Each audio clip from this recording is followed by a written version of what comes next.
Kuala 13 Oktober 2025. Seramai 30 orang murid asnaf dari Sekolah Kebangsaan Sri Kampung Laut telah menyertai satu program lawatan sambil belajar ke Mini Zoo Kuala Kelantan. Program ini dianjurkan dengan tujuan memberi pendedahan dan pengalaman baharu kepada murid-murid daripada golongan B40 yang kurang berkemampuan untuk menikmati aktiviti luar bilik darjah. Lawatan yang berlangsung pada hari Isnin itu turut disertai oleh beberapa orang guru pengiring. Sepanjang lawatan, murid-murid berpeluang mengenali pelbagai jenis haiwan serta habitat semula jadi mereka seiring dengan pembelajaran subjek sains tahun 1 hingga 6. Aktiviti ini bukan sahaja memperluaskan pengetahuan murid tentang flora dan fauna, malah turut meningkatkan minat mereka terhadap alam sekitar. Selain aktiviti pembelajaran, murid-murid juga mengambil peluang berinteraksi dengan rakan-rakan dan guru dalam suasana santai dan menyeronokkan.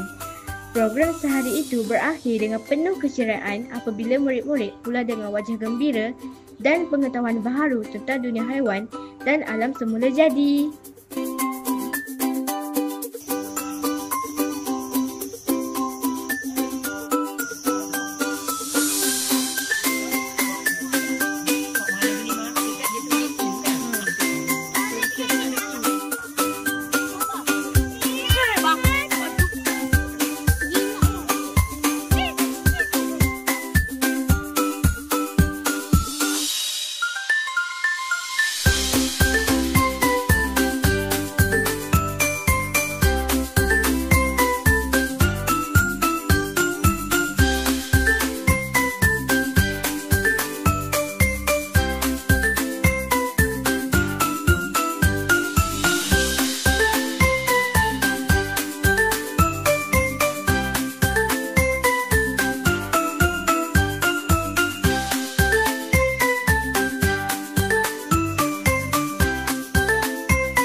Assalamualaikum PKM. Waalaikumsalam warahmatullahi. Saya ada beberapa soalan untuk ditanya. Apakah objektif program ini diadakan? Objektif program ini diadakan untuk memberi peluang kepada murid-murid asnaf tentang ilmu sains dan teknologi untuk kita bagi pendedahan secara langsung pada murid-murid semua. Adakah program ini dilaksanakan lagi pada tahun hadapan? InsyaAllah, kalau rezeki ada peluang kita akan buat sekali lagi. Terima kasih PKM.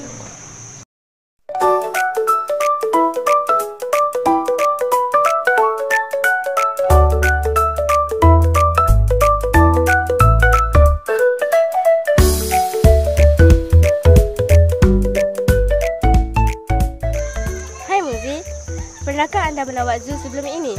Saya tidak pernah. Apakah perasaan anda pada hari ini? Sangat seronok kerana boleh bermain dengan kawan-kawan. Jika diberi peluang untuk menyertai program seperti ini, adakah anda ingin menyertai?